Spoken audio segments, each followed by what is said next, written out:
Good morning and welcome to the Morning Scoop for Wednesday, May 26th. This is your daily Buckeye fix. I'm Tom Moore. The Minnesota game is in 99 days. Yes, we are now in double digits. The game against Michigan in 185 days. The craziest month in college football recruiting history is now exactly 1 week away. In June, the NCAA mandated dead period will finally end, and players will be able to start taking official and unofficial visits for the first time since March of 2020. And there's only one big name still out there for 2021. That is the top-ranked overall player in the class, defensive lineman JT Tuimoloau. He is planning a visit to Columbus in June, and my guest today is the guy who broke the news about when that visit will happen. He is NevadaBuck. He is Buckeye Scoop's ultimate insider. Nevada, let's not keep you waiting. What is the plan for JT Tuimoloau finally coming to Ohio State? Well, Tom, first of all, thanks for having me on the show. We've got JTT and his mom and dad both coming to Columbus on June 17th. Coming on June 17th, and they're staying through the 20th.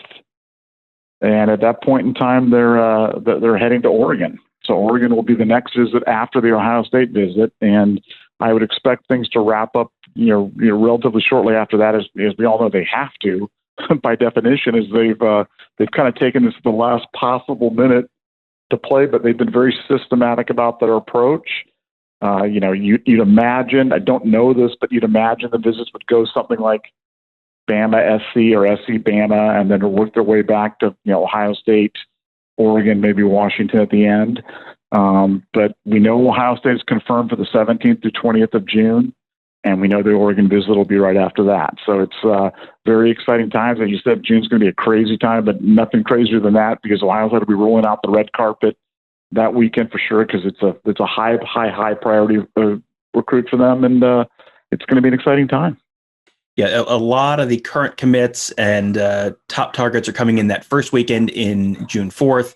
But yeah, that is I would not be surprised if they brought a whole bunch more people back for that June 17th week for unofficial visits, or circle back to hang out with him and really put on the full court press. That is going to be a massive weekend.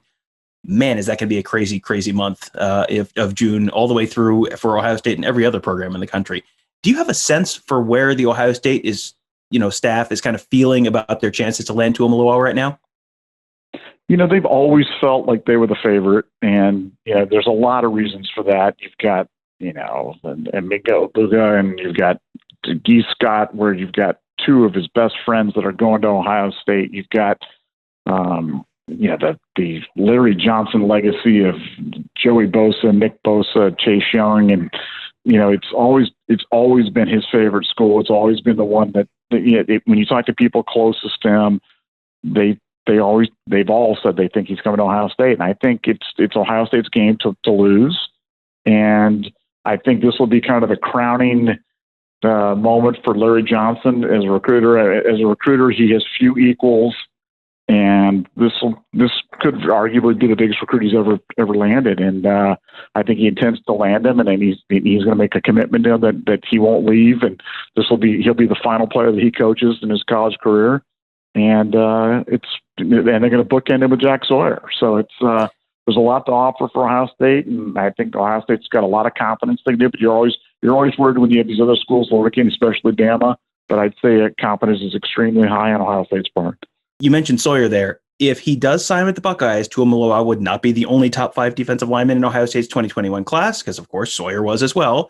He is already on campus and making quite a name for himself. You may remember him from such games as the 2021 spring game, where he had 4 sacks. Nevada, it sounds like he has been equally impressive off the field so far as well. Yeah, just a super freak athletically. Just one of those guys that, they immediately when he hit campus, they've had him training with the upperclassmen, because he's just so talented. They couldn't keep him with the freshmen for long.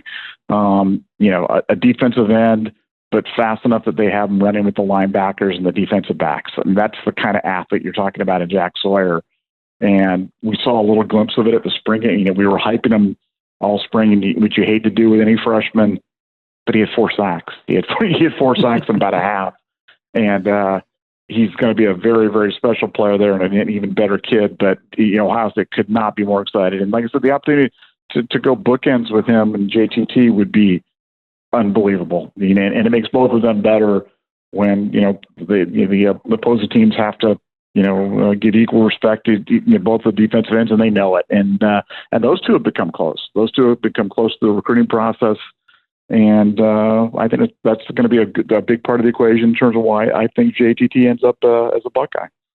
Well, I mean, Mark Givler and Bill Green are, they don't want to gas up these guys too much too early. They're kind of hesitant on that in a lot of cases.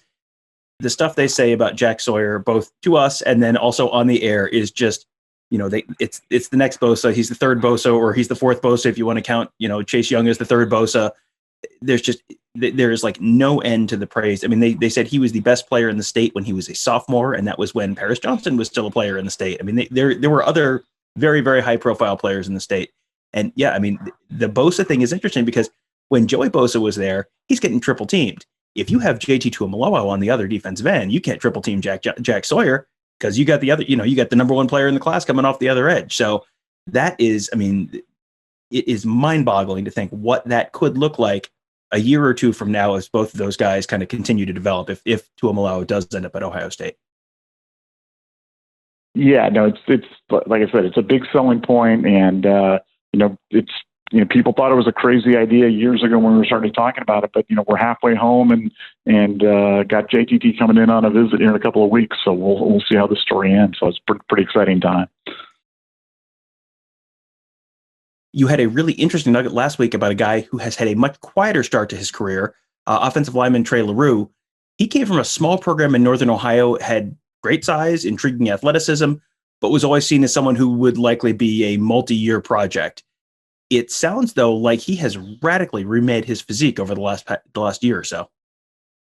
Well, Trey came to Ohio State, and, he weighed in at 380 pounds. And, for a guy his size, that's not awful, but that's not Ohio State type of playing size. And he's really made a commitment to eating better, and Coach Mick has gotten a hold of him. And last time he weighed in at a smooth 305. So you're talking about a 75-pound weight loss. Now, how that translates to him as a player, not going to even, project that he's going to be a great one or an All-American or a starter or whatever. But what I can tell you is he's made a real commitment to transform his body and getting himself ready to play college football. And he's really to be commended for that. And I know the staff has really taken notice. The other players have really taken notice. They've all, made comments about how good he looks and how much better he's moving. And he may be one of those classic low-rated offensive linemen that we see for every year at Wisconsin or Iowa or these other schools that go on to greatness. And Trey's certainly putting in the work to do so, and I know I'm rooting for him. Yeah, when we talked to him last year when he first got to campus, he told us he could do a split. Like a gymnast's kind of like split. Like that is not the kind of athleticism and flexibility you would normally associate with someone his size. And again, let's keep the expectations realistic here. This is probably not someone who's going to be playing much this year as he continues to learn, but it is a name to just kind of keep filed away for the future. Just we had someone on the board ask a week or two ago, like, I haven't heard anything about him. Is he not going to play? It's like way too early. Like he's grading an incomplete. We'll probably still grade an incomplete for another year or so, but just file that name away for the future because it's certainly an intriguing start, if nothing else. You had a couple other notable names that had impressed the coaching staff as well during workouts. One of them was a guy at a position where the Buckeyes really, really need to have someone else step up right now. That is cornerback. Let people know what you're hearing about Ryan Watts. Well, Ryan Watts is just such an intriguing prospect because he's 6'3" and he plays corner. And he's got the hips to play corner. He's got the recovery speed to play corner. And, it's just rare to see a guy that big that can play outside. I remember when, he made the interception against, I believe, on a pass by Miller in the end zone the spring game. And you're wondering who the big safety, you wonder if it's Josh Proctor, who the big safety is. And it was a corner. And again, he's another guy who's just got freaky athleticism. The staff, couldn't be higher on the kid. And at 6'3", he just presents so many problems for wide receivers because he's so big and strong and physical, but he can run and he can cover. And so he's a guy that I think Ohio State's looking to have kind of a breakout season, and, he's not really a sleeper because he came in, pretty highly regarded, but he's a guy that can do some interesting things, especially on an Ohio State defense that's looking to present some different looks. and run a little better and have some guys that can both run and cover. I think he's the prototypical. I mean, if you can have a 6'3" corner, that just gives you a lot of flexibility to do a lot of different things, and that's why I think he's going to be a big part of the equation. You also had a very encouraging report on the status of the offensive line. That's a position group that I think has gone from a real concern a couple of years ago, and now sounds like it's a pretty big strength. So, what are you hearing now on the offensive line on the whole? That's sort of an encouraging sign for Ohio State this fall. Well, you're seeing it. It's one thing if it's just NevadaBuck saying it, but you're starting to see publications coming out from across the country, and they're recognizing the top position groups. And when they talk about offensive lines, Ohio State is the consensus number one position group in the country right now. And what I'll say is it goes beyond just the starting five. It's a deep group. What's most impressive is it's an athletic group. They can all move really well. You don't have a lot of big fat guys on there. You got guys that can legitimately move. And again, that goes to the strength and conditioning staff. That goes to Coach Stud. That goes to Coach Wilson. They've done a really good job with these kids. And it's a hungry group, but it's been one of those things that it's been a steady building process through the years. This is Stud's 7th season here with this group, and it's probably his best group. It might be the best offensive line, certainly the deepest offensive line that I've seen in my years of ever covering Ohio State football. So it'll be fun to watch them play, and just so many different bodies out there, and so many different guys that can do it. We're not dependent, praying that Burt Carton doesn't get hurt. Otherwise, our offensive line is going to be in deep trouble. We've got guys that can play at a multitude of different positions, and it's going to be fun. It's definitely going to be a team strength. All right, another topic that we've been hitting on a lot this week, and I think people may be rolling their eyes at this point, like, why do they keep talking about this? Like, I promise this is very important. This is going to be a very significant thing. The NIL bill in the Ohio legislature. Talked about it last show. Talked about it on the episode of Buckeye Weekly that Tony Gerderman and I released on Tuesday. Do you have any sense for what the folks at Ohio State are thinking kind of behind closed doors as far as what the NIL bill in the Ohio legislature could do for the athletic department, or how Ohio State in general is positioned for NIL moving forward?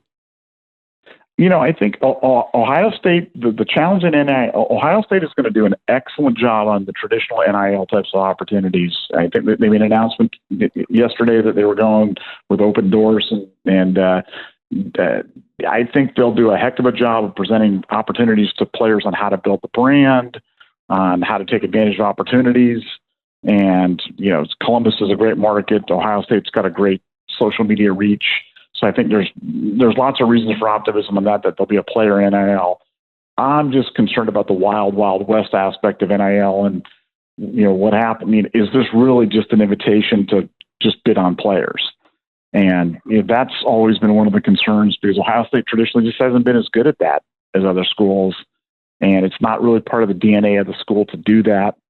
I think we've got a big muscular brand and a great community and a great alumni base. And I think there's a lot of advantages there, but the more I'm worried, legitimately worried about the more unsavory aspects of NIL, and certainly going to be monitoring that very closely. But on the traditional stuff, I think Ohio State will do a great job and be able to present a great case. One of the things that's so intriguing to me about that whole thing is just there are so many questions that, if the NCAA doesn't come out with something by the end of June and the federal government doesn't come out with something by the end of June, you could potentially have 20 or 25 different rules in all these different states with different restrictions. In Georgia, you can do this, but you can't do this other thing. And in Ohio, you can do this, but you can't endorse these two kinds of products or whatever. And it is just going to be such a wild, first couple months as everyone sort of tries to learn the rules and figure out how to work within the rules, or maybe how to work outside of the rules. That is a thing that happens in college football sometimes too. So yeah, this is just endlessly fascinating to me, because it just feels like it's going to completely change the sport of college football one way or the other. No question about it. It's going to change football in profound ways, and it's going to change who the recruiting powers are in profound ways. And it'll, like I said, for Ohio State's got a good thing going. We just don't want to fall behind. So as long as we just stay neutral, then that's a good thing. Well, we are about to celebrate our first birthday as a site. Buckeye Scoop will turn 1 on June 4th, but instead of giving us presents, we are doing things backwards. You, NevadaBuck, are giving away an awesome present to some of our members. So let people know about that and what they have to do to win. we're giving away 4 tickets to the Oregon game, and we just want to say thank you to our great members, and it's one of those things where it's going to be a big game. It's going to be great to see people back in the stands, and the response from our community has just been overwhelming this past 12 months, and we just wanted to say thank you. So anybody who's signed up before July 4th goes into the raffle. I will call it a raffle to go into the entry, whatever we're going to call it. And we're going to give them away, and somebody's going to have a great time at the game, and hopefully see a great Ohio State victory, and do it with people in a stadium. So it'll be a lot of fun. Yeah, that just to make sure everyone understands. Yes, our first birthday is June 4th. The drawing is July 4th. So you have a month or so. So sign up before June 4th. Get all the little perks that you get for signing up and being a member on our first birthday. And then if you're a member on July 4th, you are entered for that drawing. If you refer a new member, you get an additional entry for yourself. So that's another way to if you have a friend who's a big Buckeye fan, let them know about Buckeye Scoop, and you will get an additional entry in that drawing. But knowing Nevada, I'm guessing these are probably not bad seats. These are probably pretty good seats for the Oregon game. And what a delight it is going to be. Having been one of the few people inside Ohio Stadium last year, I cannot tell you what an absolute delight it's going to be to have a full house this fall, probably, and having people back in there, because it was just like weird last year. It was just like objectively weird to have empty tailgating lots, empty stands.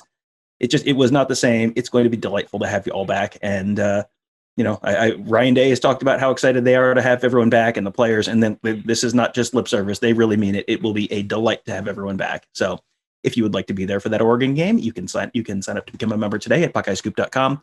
Current members can get it. New members can get it. This is not, this is not something that we're just giving to new people who are signing up. Everyone has a chance to win. You just have to be a member of Buckeye Scoop by July 4th. So sign up today at BuckeyeScoop.com. Also, make sure you check out all of our great podcasts. We got them on Apple Podcasts, Google Podcasts, SoundCloud, Spreaker, Spotify. Just search Buckeye Scoop to find all of them. You can subscribe right there to make sure you never miss an episode. And also leave us a 5-star rating and review, which will help other folks find those shows. And finally, youtube.com/Buckeye Scoop. We put up all our podcasts there. We put up all of our interviews there, press conferences. When Mark Ivler or Bill Green or Mick Walker goes out to a scouting combine, they put up the highlights there. They put up interviews with players there. That is all at youtube.com/Buckeye Scoop. All you have to do is hit subscribe. It's totally free. And then you get notified every time I post a new video, so you never miss a thing. Thank you guys all for joining us. Have a great day. We will talk to you tomorrow.